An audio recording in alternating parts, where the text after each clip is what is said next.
woord kom. Kom ons bid saam.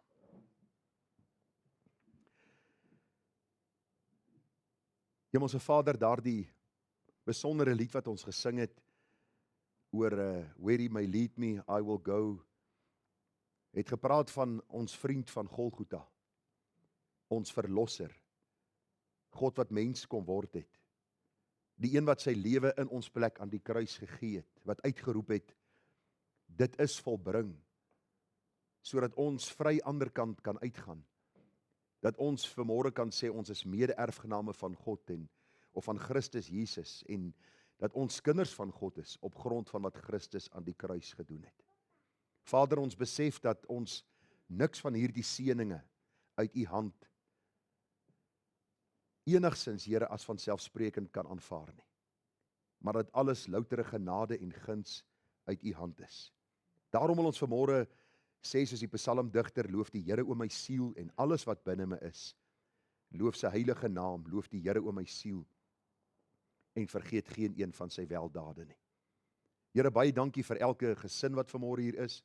Dankie vir elke vader wat vanmôre hier is. Dankie dat ons in u naam en in u huis kan saam wees, en ek wil bid dat u hulle sal seën met al die geestelike seëninge in Christus Jesus ons Here, dat ons sal besef hoe wonderlik u ook die gesin saamgestel het met die man as hoof van die huis, om ook die gesin te lei na waters waar rus is, om hulle te lei in hierdie kosbare waarhede van God se woord, om as voorbeeld dan ook hierdie gesin te lei, sodat ons eendag voor u kan staan as gesin om te sê, Here, ons het die goeie stryd gestry, en deur u genade het ons die wedloop volëindig, en ons het die geloof behou.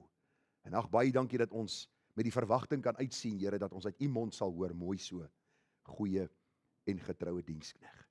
Ag Here, ons bid ook vanmôre dat u die waarheid van die woord sal seën in ons harte, dat u dit vir ons maklik sal maak om te luister, na afloop van die diens waar ons gaan saam wees vir die vergadering, dat u ook wysheid sal skenk, Here, in die vergadering, en dat u in alles verhoog en verheerlik sal word. En ons bid dit met soveel dankseggings, omdat u die hoorder en verhoorder is van ons gebede.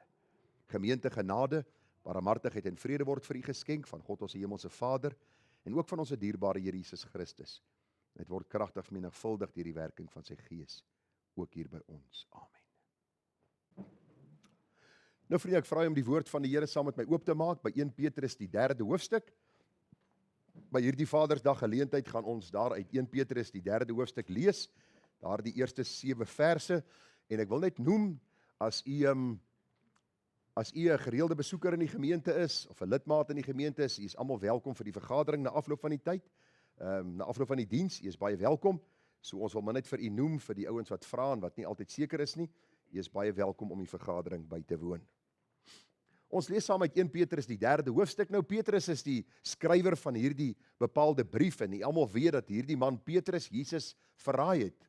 Die Here sê vir hom, Petrus, jy gaan my verraai, en hy sê, Here, daar is nie 'n kans nie. Hy sê, Here, ek sal dit nooit doen nie, al sal almal van u wegvlug, ek sal u bly volg. Petrus, voor hierdie diensmeisie soog, en die Bybel sê vir ons, dat hy bitterlik geween het, die Here het genade geskenk, daar by die see van Tiberias. Petrus, het jy my lief, Here, u weet, dat ek u lief het, en wat Petrus eintlik daar vir die Here sê, Here, ek sal u nooit kan lief hê, soos ek u moet lief hê nie, maar Here, u weet, ek het u lief, ek wil my lewe aan u wy, en elke ware kind van die Here, sit vanmôre hier en ons sê met ons hele hart, Here, u weet, ek wil u meer lief hê. Daar is 'n groter begeerte in my hart om gehoorsaam aan u te wees en u te volg elke oomblik van elke dag, en dikwels gebeur dit nie. En daarom vind ons ook dat die woord vir ons sê dat die Heilige Gees ons gedurig deur herinner aan die woord, en die Heilige Gees lei ons in die waarheid, sodat ons die Here ook elke dag meer welbehaaglik kan wees. Nou Petrus is die skrywer van hierdie brief. As u al deur 1 en 2 Petrus gelees het, dan kan mens amper nie jouself indink dat 'n impulsiewe man soos Petrus so kon verander het en dan hierdie briewe geskryf het nie, maar deur die krag van die Heilige Gees het dit gedoen. En kom ons lees vanmôre wat sê 1 Petrus 3 vers 1 tot 7. Net so moet julle vroue aan julle eie mans onderdanig wees, sodat as sommige aan die woord ongehoorsaam is, hulle ook deur die wandel van die vroue sonder woorde gewin kan word, as hulle julle reine godsvreesende wandel aanskou het. Pragtige woorde, besondere woorde. Nou, baie interessant is, Petrus skryf baie oor die huwelik, en hierdie hele brief eintlik gaan, of hierdie hele hoofstuk gaan daaroor, en Petrus was 'n getroude man. Die Bybel sê vir ons so. Onthou u, Jesus het sy skoonmoeder gesond gemaak, toe hy by hulle gaan kuier het. So Petrus weet presies, wat is die maklike en die moeilike dinge in die huwelik, en hy kom en hy praat met die vroue en hy sê vir hulle, wees aan julle eie mans onderdanig, sodat as ander na julle lewe kyk, hulle sonder woorde gewin kan word, as hulle sien hoe julle lewe, hoe julle nie net sê Here, Here nie, maar julle doen wat hy sê. Vers 3, baie belangrik. Julle versiering moenie uiterlik wees nie, haarvlegtery, omhang van goud en aantrek van klere nie, maar die verborgde mens van die hart in die onverganklike versiering van 'n sagmoedige en stille gees wat baie kosbaar is voor God.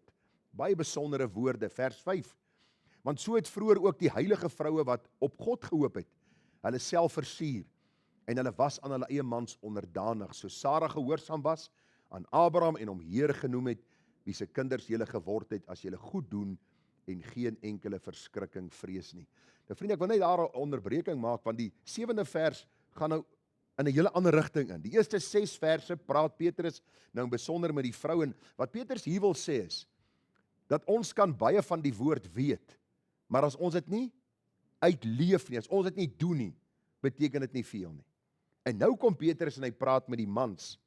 Hy sê, net so moet julle manne verstandig met hulle saamlewe en aan die vroulike geslag as die swakkere eer bewys, omdat julle ook mede-erfgename van die genade van die lewe is, sodat julle gebede nie verhinder mag word nie. Nou, ek gaan vanmôre stil staan by hierdie vers, en wat ek gaan doen is ek gaan hierdie vers basies woord vir woord uitlê. Ek het daaraan gedink die afgelope tyd, ek het al so baie gepreek oor vaders wat hulle kinders moet opvoed in die woord van die Here. Ons het teruggegaan na die Ou Testament, waar die Here vir Moses gesê dat hulle geonderrig moet word in die woord. Ek het al baie gepraat oor die gedagte van dat vaders hulle kinders moet tug in die vrees in die vermaning van die Here moet opvoed. Ons het laas 'n bietjie daarna gekyk, maar vanmôre wil ek stil staan by hierdie vers en dit vir u woord vir woord verklaar onder hierdie baie besondere gedagte van man wees volgens 1 Petrus 3 vers 7. Man wees volgens 1 Petrus 3 vers 7. Ek lees dit weer vir u die vers. Net so moet julle manne verstandig met hulle saamlewe en aan die vroulike geslag as die swakkere eer bewys, omdat julle ook mede-erfgename van die genade van die lewe is, sodat julle gebede nie verhinder mag word nie. En ons gaan vanmôre praat oor die gedagte van man wees volgens 1 Petrus 3 vers 7. Nou vriende, ek wil begin met so verhaaltjie of 'n staltjie wat ek gehoor het, of 'n gedagte so tyd terug by die Shepherds Conference. Miskien het u dit ook al gehoor, miskien het u dit al op radio of miskien in 'n preek gehoor, maar verdra my maar, want dit het so goed ingepas by die boodskap wat ek vanmôre met u wil deel, dat ek besluit het om dit ook vanmôre aan u oor te vertel. Nou, my kleinkind Jana Lee, as hy my sien, oupa, storie. En oupa het al stories vertel, ek kan vir u sê, dit is nou al 'n klomp stories gewees, en elke keer na die tyd vra sy my 10 vrae. So ek vra dat ek die stories sal vertel, en sy klaar dat u my nie vrae sal vra nie, behalwe na die tyd, as ons koffie of tee drink. Maar in hierdie Shepherds Conference en by 'n vorige geleentheid het ek ook al hierdie vertelling gehoor van die nuwe winkel wat hulle oopgemaak het in Amerika. Ek weet nie of u al gehoor het daarvan nie. Dis 'n nuwe winkel wat oopgemaak het in Amerika. Hulle is mos altyd die grootste, die beste, die sterkste, die vinnigste en die eerste, né? Nou hierdie winkel wat oopgemaak het, staan bekend as die Husband Store. Die winkel waar jy 'n man kan kry, een wat jy graag wil hê. Nou hier's 'n paar reëls as jy by hierdie winkel aankom. Daar is 6 vloere by hierdie Husband Store. Ek sê dit maar in Engels want dit klink baie beter as die Afrikaans plek waar jy 'n man kan verkry. Dis 'n Husband Store, né? Reëls, daar's 6 vloere. Jy mag elke vloer net eenmaal besoek. En as jy na die volgende vloer gaan, mag jy nie weer terugkeer na die vorige vloer nie. So, eenmaal 'n vloer besoek, en dan lees jy wat daar staan, en dan kan jy besluit, wil jy so 'n man hê, ja of nee. Dis nou vir die vroutjies, né, wat nou na hierdie winkel toe gaan. So is 'n Husband Store, en net die vrouens gaan na hierdie winkel. En hierdie vrou besluit toe sy soek 'n man. En sy kom by die Husband Store aan, en sy kom by die eerste vloer aan, en daar staan by die eerste verdieping 'n man met 'n baie goeie werk. En sy dink by haarself, miskien moet ek so 'n man vat. Daar's min mans wat vandag nog hard werk, wat 'n goeie werk het en wat 'n salaris inbring. En toe sy dink om by hierdie deur in te gaan en vir haar daar 'n man te kry met 'n goeie werk, dink sy by haarself, maar daar's nog 'n paar vloere wat oorbly. 6 vloere. So dit moet net beter raak. En sy besluit, sy gaan 'n kans vat, sy gaan na die tweede vloer toe gaan. En sy kom by die tweede vloer aan, en daar staan man met 'n baie goeie werk, en hy's goed met kinders. En sy dink by haarself, dis amper die jackpot wat ek hier slaan. Want 'n man wat goed is in sy werk, en hy's goed met kinders, is eintlik 'n baie skaars item. En sy besluit, want as iets wat haar dryf hier binnekant. As daar nog vloere is, moet dit seker net beter word. En sy besluit, sy gaan na die derde vloer toe gaan, en sy kom daaraan, en daar staan 'n groot bord, man met 'n baie goeie werk, goed met kinders en aantreklik. En sy dink by haarself, wow, miskien moet ek hierdie deur oopmaak en net vat wat ek kan kry en gaan. Maar daar's so ietsie wat hier binnekant haar dryf. Daar's nog 'n paar vloere oor. En sy kom by die vierde vloer aan, en daar staan, man met 'n baie goeie werk, goed met kinders, baie aantreklik, en hy help met die huiswerk. En sy dink, dit kan nie beter nie. 'n Man wat goeie werk het, hy's goed met kinders, hy's aantreklik, en hy help met die huiswerk. Dit moet 'n fantastiese man hierdie wees. En sy dink by haarself, daar's nog 2 vloere oor. En as dit elke keer 'n stappie beter gaan, dan moet ek verder gaan. En sy kom by vloer 5 aan. En daar staan, man met 'n baie goeie werk, goed met kinders, baie aantreklik, help met die huiswerk en romanties. En sy dink, ek moet nou vat en ek moet gaan. En sy dink, maar daar's nog 1 vloer oor. So wat kan vir my wag op die 6de vloer? En sy kom by die 6de vloer aan, en daar staan, jy is vrou nommer 5.400.680.400. Op hierdie vloer is daar geen mans nie. Die winkel is geskep vir die doel om te wys dat vroue nooit tevrede gestel kan word nie.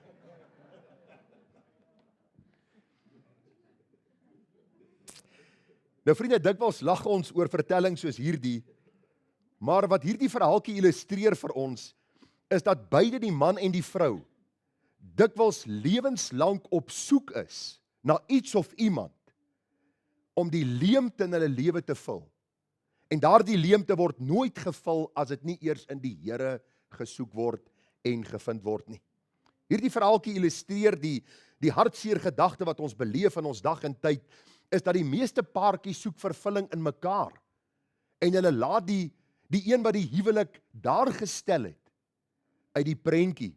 En dikwels is hulle hartseer, is hulle teleurgesteld in mekaar, is daar wrywing, is daar konflik, die ontnigtering en die skok en die gedagte van ek het meer verwag in hom of in haar as wat ek gekry het, is die hartseer verhaal van soveel mense, soveel huwelike, en ongelukkig loop dit uit op die bose kringloop van egskeiding, 'n volgende verhouding, 'n volgende huwelik, 'n volgende egskeiding, en hierdie bose kringloop gaan vir baie jare aan, totdat mense moeg en moedeloos aan die einde van hulle lewe kom, en hulle sê, ek bly teleurgesteld. En ag vriende, vanmôre wil ek vir u sê, dat hierdie hartseer tendens vind ons reg oor ons land, en reg deur die wêreld. Een van my ooms, net om vir u dit te illustreer, was 7 keer getroud. 7. 7 is die volmaakte nommer. En na nommer 7 het hy agtergekom, maar vir hom is daar nie 'n volmaakte een nie. En hy tot aan die einde van sy lewe het hy geglo dat hy reg was en al 7 was verkeerd. En die Here het my een ding kom leer in hierdie verhaaltjie wat ek gehoor het, en dit wat ek gehoor het van my oom en die hartseer verhale van sy verhoudings met vroue oor die jare, dat as ons vervulling in 'n persoon, in iets, in iemand soek, sal ons altyd teleurgesteld bly.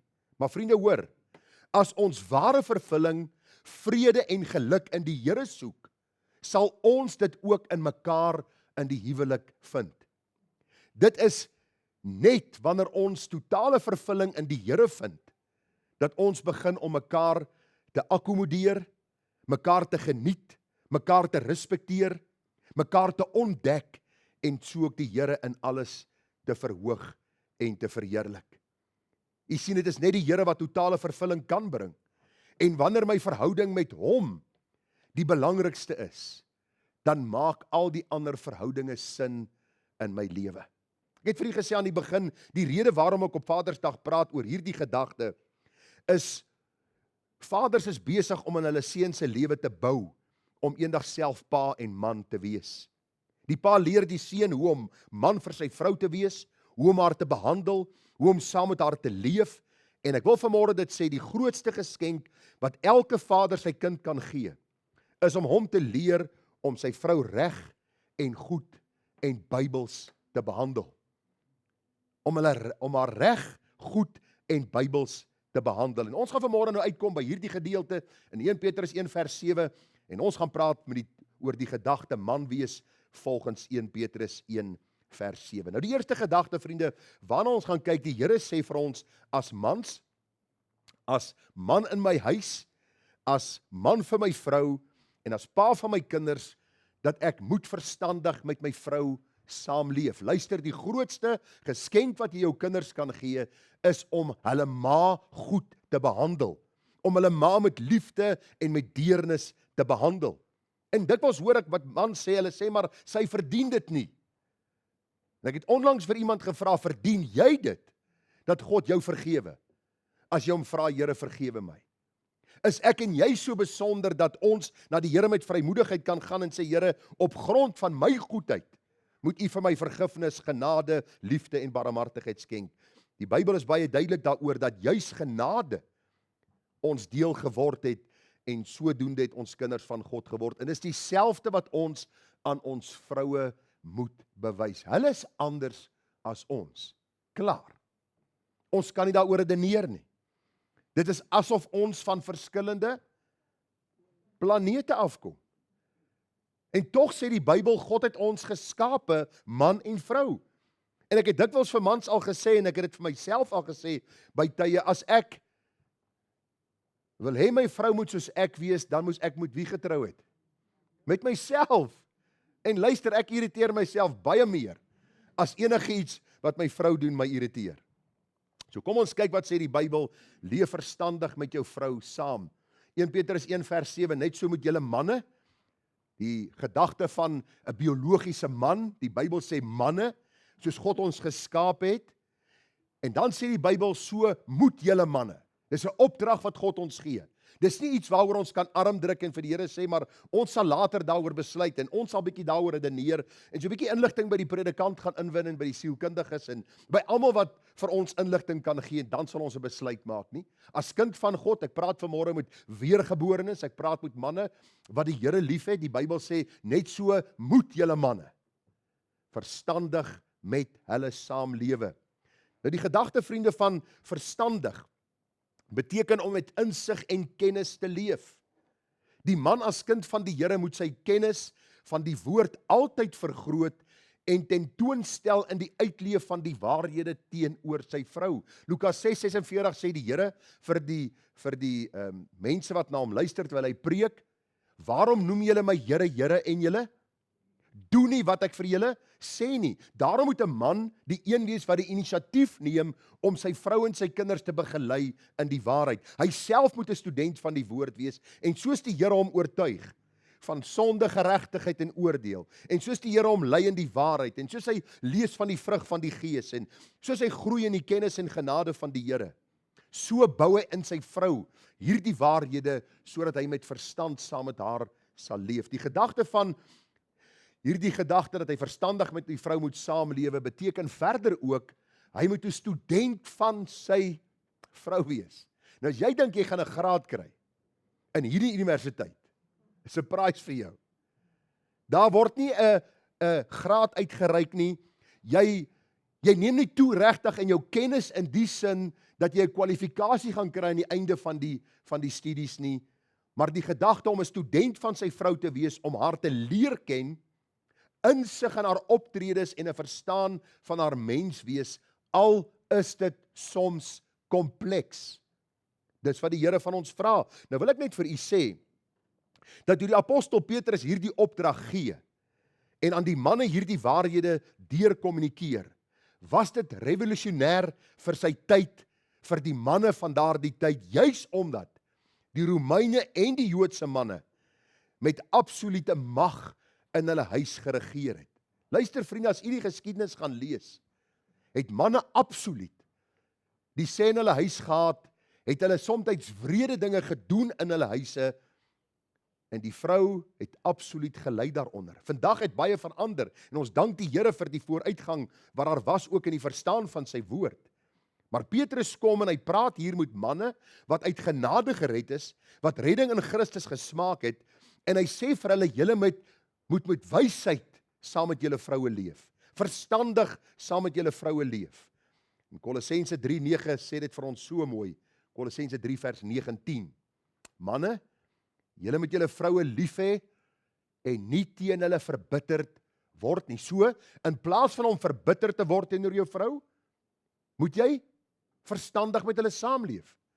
Moet jy kennis van die woord opdoen, jy moet jou vrou bestudeer, jy moet kennis van haar opdoen, en jy kombineer hierdie waarhede, en jy leef saam met haar met hierdie wonderlike verstand, wat die Here jou gee, vanuit sy woord, en in jou groei saam met jou vrou. Nou, meeste van u ken vir Dominee A.T. Olwage. Nou, hy was 'n predikant gewees in die vorige kerkdenominasie, 'n baie besondere man, as u hom geken het. En hy het op 'n stadium gesê, dat hy en sy vrou was ook baie gelukkig getroud, en hy sê vir my op 'n stadium, of het hy in 'n boodskap dit gesê, hy sê op hulle 35ste huweliksherdenking, daardie môre te word hy wakker, en hy dink by homself, 35 jaar getroud, uiteindelik het ek al die antwoorde op al haar vrae. Hy sê, en daardie môre toe gaan verander sy al die vrae. Hy sê, en toe begin hy van vooraf met die leerskool, om sy vrou te ontdek. Onthou, vrouens gaan deur sekere fases in hulle lewe, anders as ons as mans.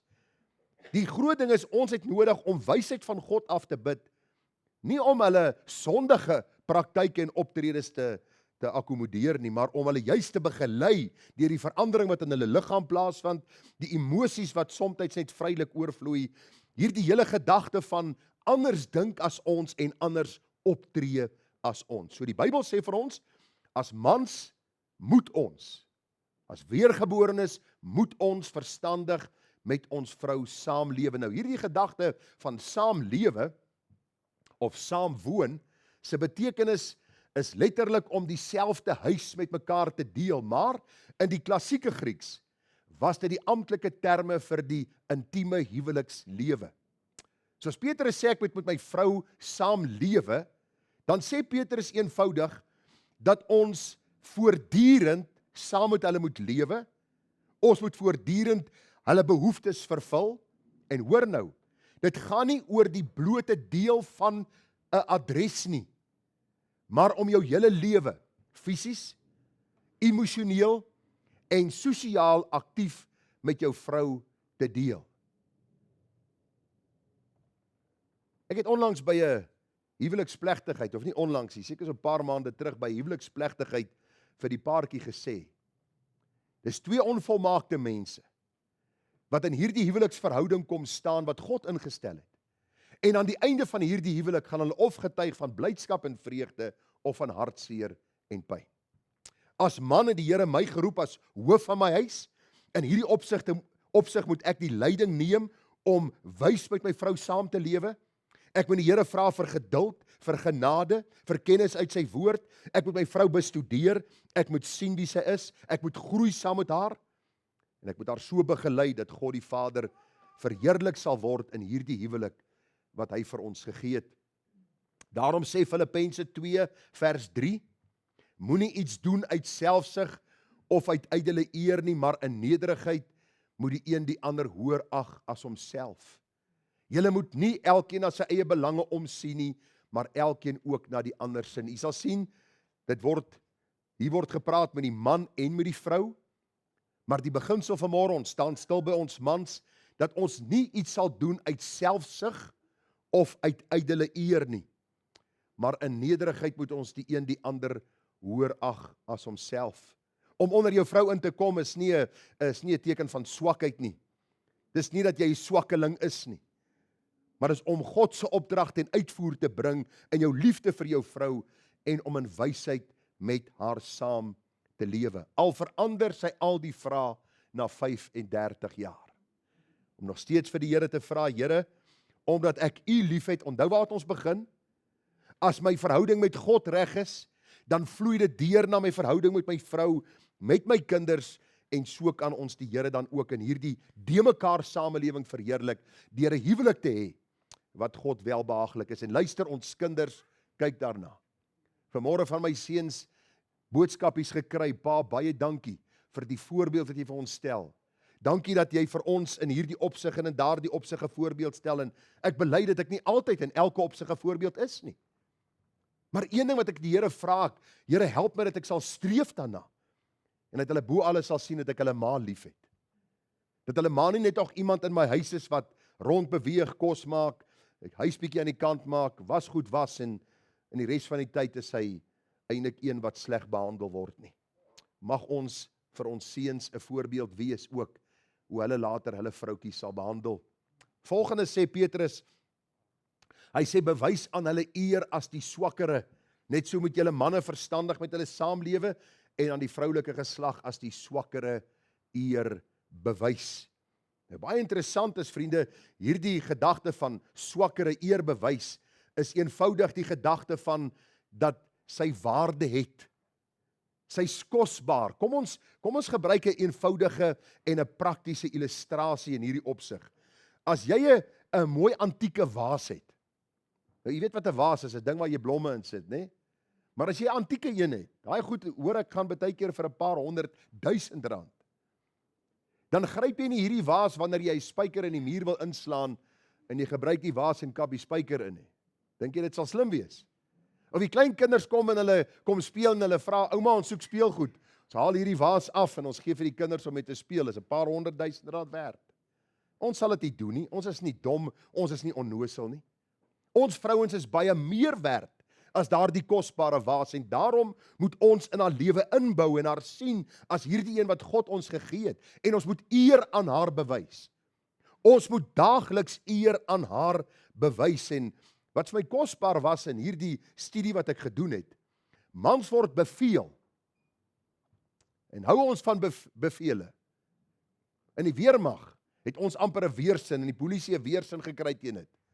Links, regs, hardloop soontoe, gaan half my daai ding, breek daai takkie van die boom af, bring hom hier na toe. Dink jy by jouself, ek wag net tot ek hier klaar is. En dan sal ek hou uitsorteer wat my so rondgejaag het, en dan kom ek agter as ek klaar is, maar hy is nog steeds groter as ek. Dan los ek dit maar. En die hele gedagte, ons hou nie eintlik van opdragte nie, maar as God vir ons 'n opdrag gee, dan voer ons dit uit omdat hy ons skepper is, hy het die huwelik ingestel, hy is die een wat ons lewens in stand hou, en hy sê vir ons, hy gee ons die bevel om aktief eer aan ons vroue te bewys, omdat sy vir ons kosbaar is, omdat haar waarde vir ons ver bo korale is. Hoor nou wat baie interessant was. Dit is dieselfde woord wat gebruik word vir die eer wat God toekom. Die eer wat ek aan God bewys moet dieselfde wees as die eer wat ek aan my vrou bewys.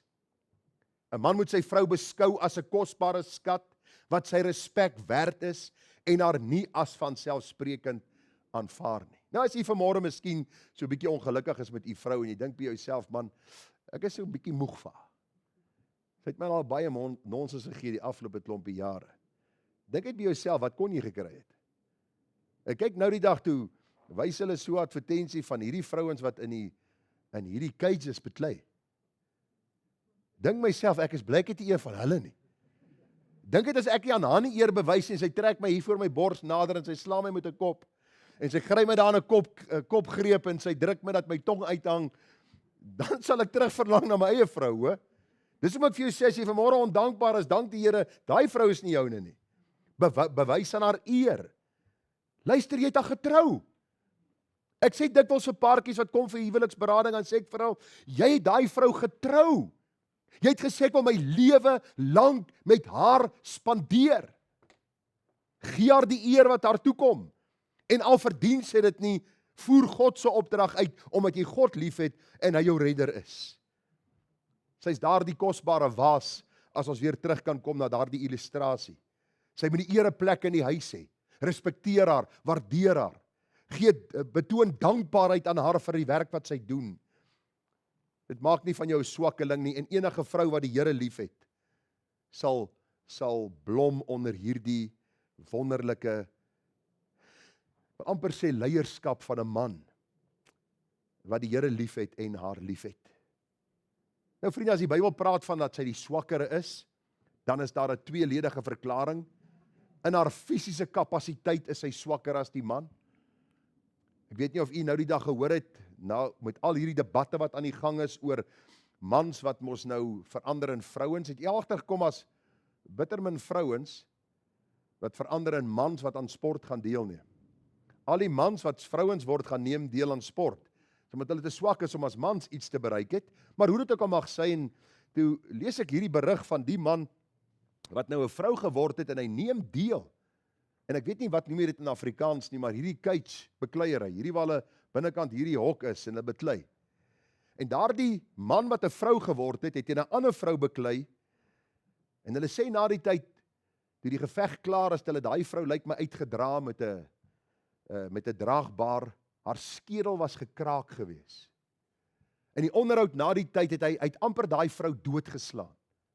Want hy's 'n man wat 'n vrou geword het, en 'n man kan nie 'n vrou word nie, want God het ons biologiese skaap as ons is. Die beginsel wat ek vir u wil deurgee, die Here het ons 'n groter kapasiteit. Ons is sterker as die vrou. Daarom het die Here gesê, ons moet haar beskerm, ons moet haar lief hê, sy moet onder ons vleuel veiligheid vind. Daarom sê die Bybel, dat ons aan die vrou as die swakkere eer moet bewys.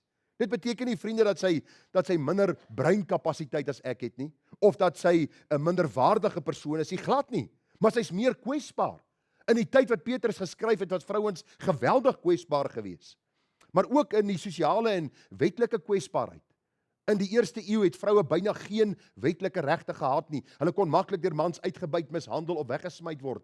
Hulle was in 'n swakkere posisie van mag. Onthou jy toe Esther, of verskoon toe Rut, en haar ma Naomi teruggaan na die land, was hulle eintlik maar blootgestel aan uitbuiting. Soveel so dat Boas gesê het, jy raak nie aan hierdie vrou Rut nie.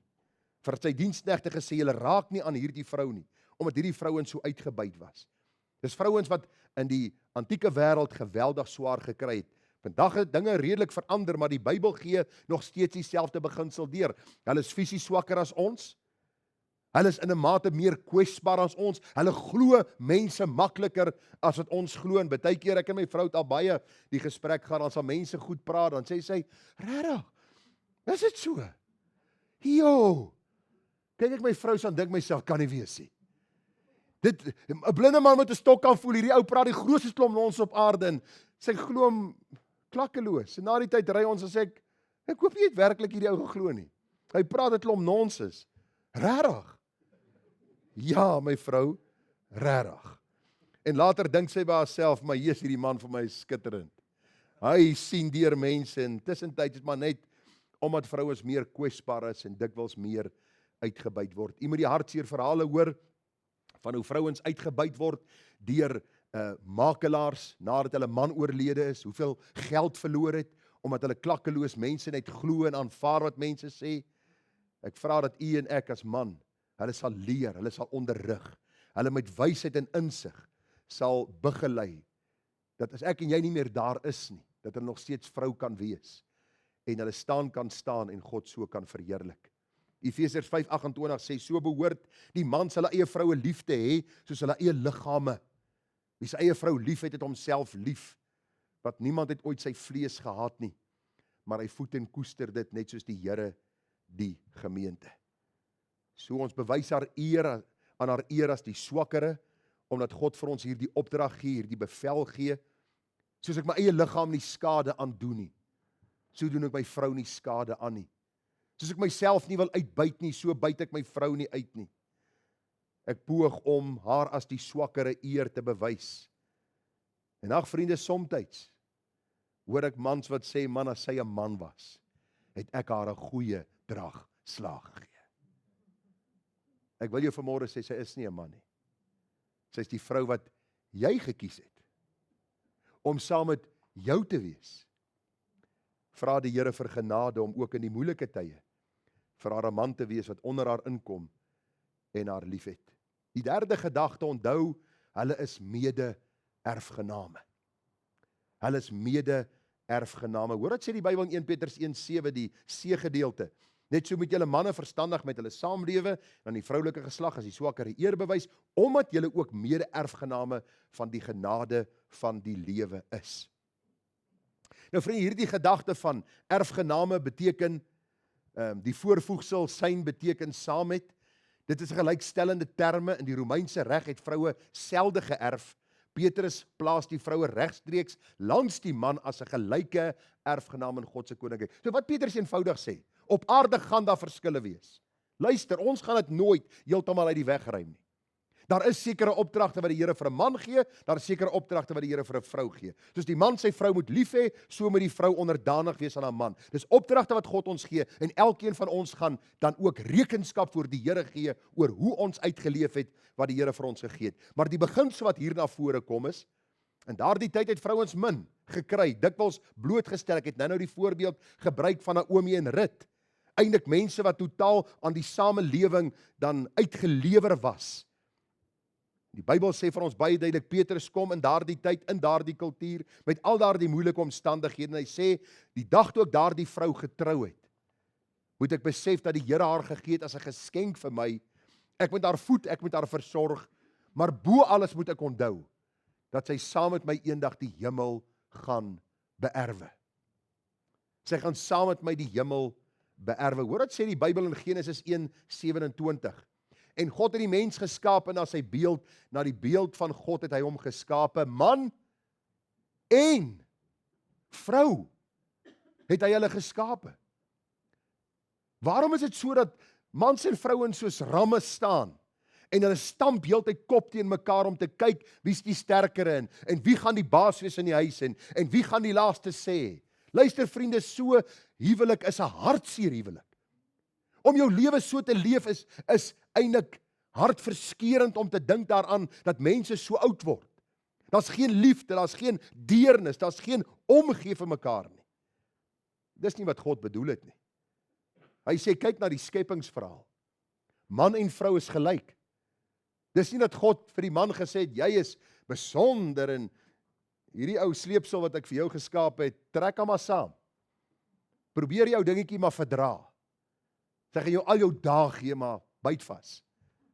Byt vas. Die Here het glad nie so opdrag gegee nie.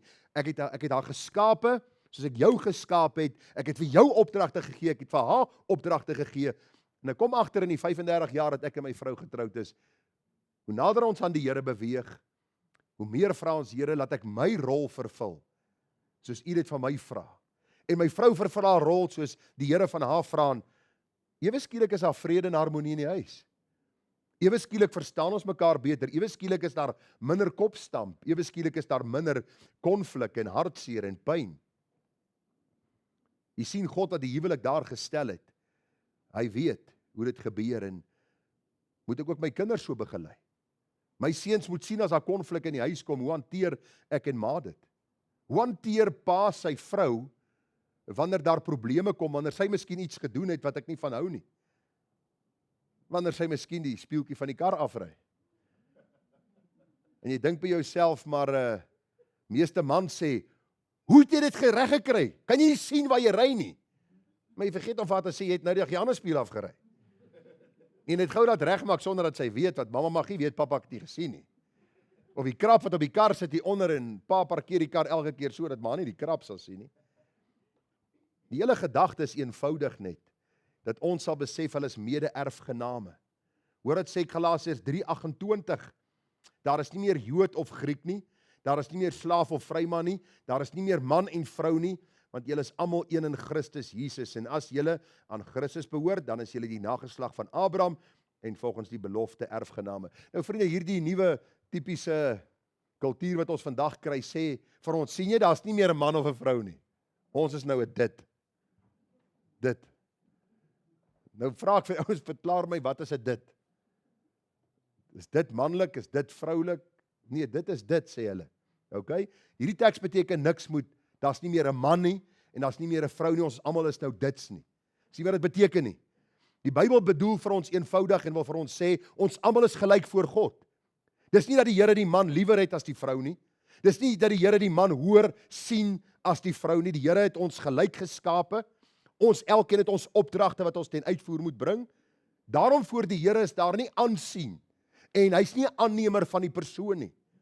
Wat die Here eenvoudig hier deur Paulus vir die gemeente wil sê, is dat Jode dink hulle is beter as die heiden, en Paulus sê vir hulle eintlik, luister, 'n Jood en 'n heiden voor God is gelyk. Almal is gelyk. As jy weergebore word, as jy erfgenaam van God, deur God se genade en ingrype red hy jou, maar dat ons hierdie groot waarheid sal sien. U sien, eendag sal ons saam met ons vroue in die hemel wees. Hulle is mede-erfgename van hierdie wonderlike genade, mede-erfgename van hierdie heerlikheid wat ons sal beerwe. Ek vra jou, leer nou al om saam met haar te lewe eendag in die hemel. Of leer op aarde om saam met haar te lewe, wat jy gaan in die hemel eendag saam met haar wees. En baie ouens sê vir my, maar luister, in die hemel gaan ek sondeloos volmaak wees. Die Bybel sê, nou ken ek ten dele, en eendag sal ek ten volle ken. Nou wil ek jou vra, begin so lank om haar te ontdek. En miskien gaan jy agterkom, sy is nie so sleg soos jy dink sy is nie. Miskien gaan jy agterkom, luister, ek geniet haar meer as ek ooit gedink het ek sal haar geniet. Ek moet vir u sê, in die 35 jaar, as ek terugkyk oor die eerste paar jare van jonk en impulsief wees, is ek skaam en somtyds hartseer. Maar ek dank die Here dat hy vir my nog genadejare gee saam met my vrou.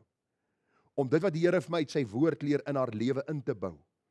Om saam met haar te groei, om my kinders te begelei, om huisgesin te wees in 'n samelewing wat God verheerlik. Want hoe sal die samelewing weet en sien hoe lyk 'n huwelik wat God verheerlik, as die kerk dit nie vir hulle wys, as die weergeborenes dit nie vir hulle wys nie. Leer om vanuit die waarheid van die woord haar te sien as gelyk voor die Here. Terwyl jy verskillende rolle vervul. Die man as hoof, die vrou wat saam met hom werk. Die vrou wat onderdanig is aan hom. En mag God so verheerlik word. En dit bring ons by die laaste gedagte uit. Terwille van die tyd. Nou waarom sal ons dit doen? Waarom sal ek al hierdie gedagtes dan doen wat die boek, of wat 1 Petrus 1:7 sê, dat ek verstandig met haar moet saamlewe, dat ek eer aan haar sal bewys, dat ek sal besef sy is 'n mede-erfgenaam van die genade. Die Bybel sê eenvoudig, sodat ons gebede nie verhinder mag word nie. As jy 'n kind van God is vanmôre, dan bid jy. As jy nie bid nie, is jy heel moontlik nie 'n kind van die Here nie. Want 'n kind van die Here bid. Ons bid nie almal dieselfde gebede nie, ons bid nie ewe lank nie, ons bid nie dieselfde woorde nie, maar elke kind van die Here het die begeerte in sy hart, want die Gees roep uit, Abba, Vader. Dis wat die Gees in ons harte uitroep.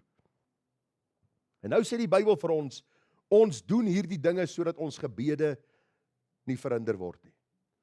Man sê baie keer, maar ek probeer al hierdie goed doen, maar my vrou waardeer dit nie. Sy sien nie in wat ek vir haar doen nie. En dit is miskien so. Maar waarom doen jy dit? Omdat jy die Here liefhet.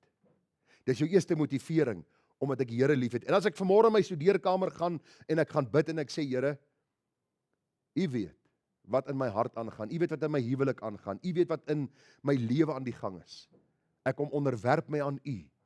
En ek vra Here dat ek nie in my lewe 'n blokkasie sal hê, omdat ek miskien bitter teenoor my vrou is, omdat ek miskien opstandig in my hart is teenoor haar wat sy aan my gedoen het, of miskien nie gedoen het nie.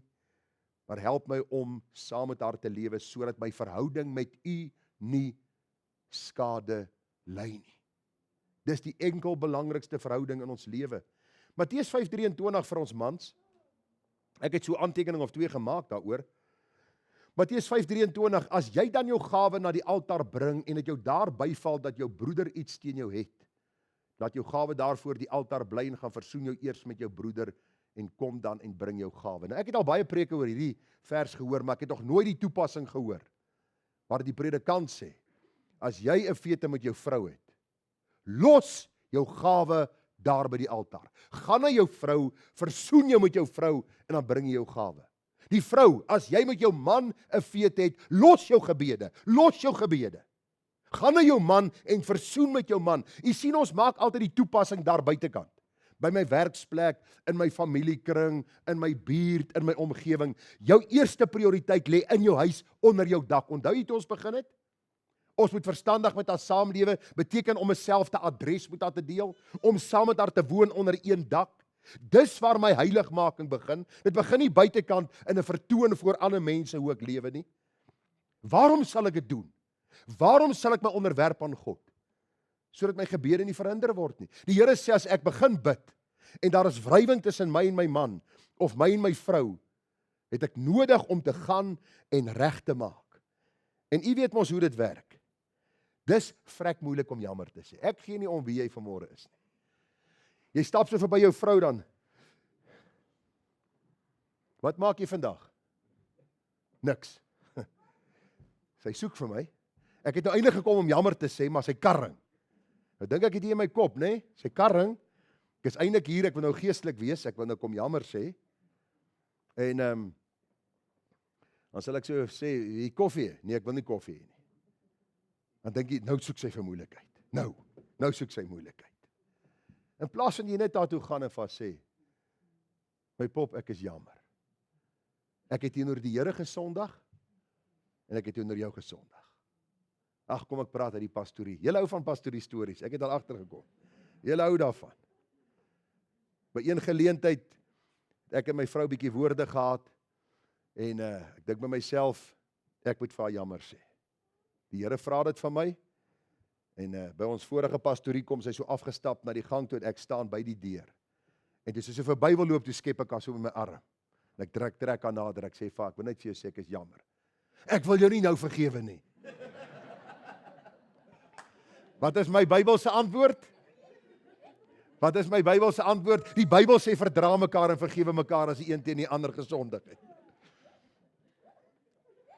Daarna het ons lekker koffie en tee saam gedrink and we live happily ever after.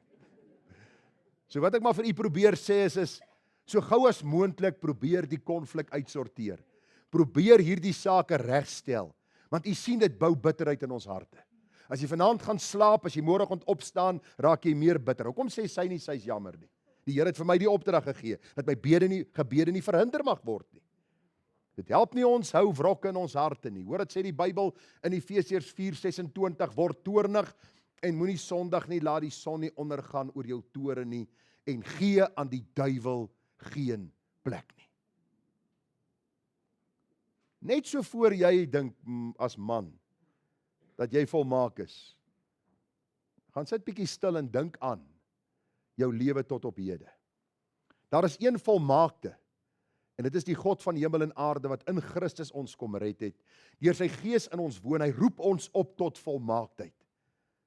En hoe dikwels skiet ons ver tekort in. Mag die Here genade gee dat ons hierdie groot waarheid sal sien.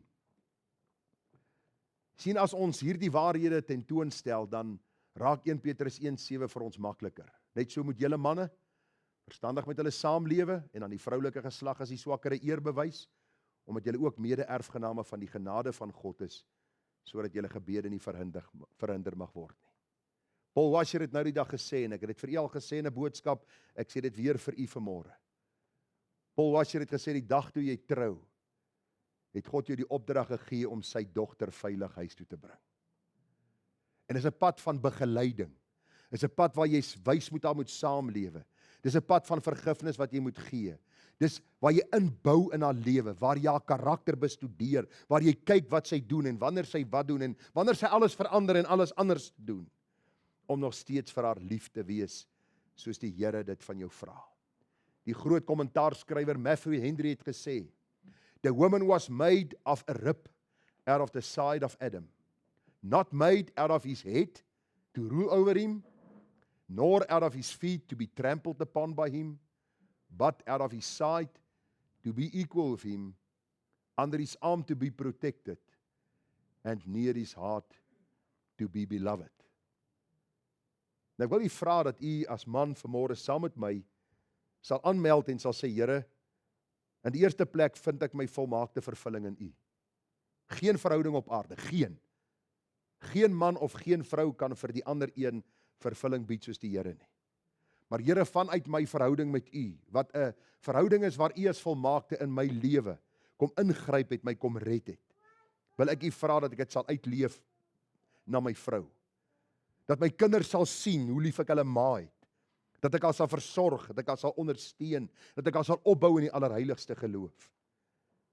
En ek bid dat vroutjies wat hierdie genade beleef, saam met hulle man sal groei en ook die Here sal verheerlik in die opdragte wat die Here vir hulle gegee het. Mag die Here ons genade gee, 'n kort eenvoudige boodskapie, gedagtes. En wil ek vir die vrouens vra, as julle nou aanlyn vanmiddag wil gaan soek na die Husband Store, dan wil ek vir julle sê, vat maar die Bybel, want daar gaan jy 'n baie beter antwoord kry vir dit waarna jy soek. Kom ons bid saam. Vader, ons bid vir groot wysheid in ons uitleef van ons liefde teenoor ons vroutjies. Ons weet dit begin by ons liefde teenoor U, en vra ons vir U vir groot genade, vir wysheid en insig, dat ons U in alles kan verheerlik en eer kan bring op U naam, en dat ons huise 'n plek van rus en vrede sal wees. 'n Plek waar ek en my vrou en my kinders saam U kan eer en verheerlik, om ook in die samelewing vir die ongeredde wêreld te wys hoe lyk 'n gesin wat God welbehaaglik is. En Here, ons bid vir wysheid, ons bid vir insig en vir krag, en ons bid dit tot eer van U naam.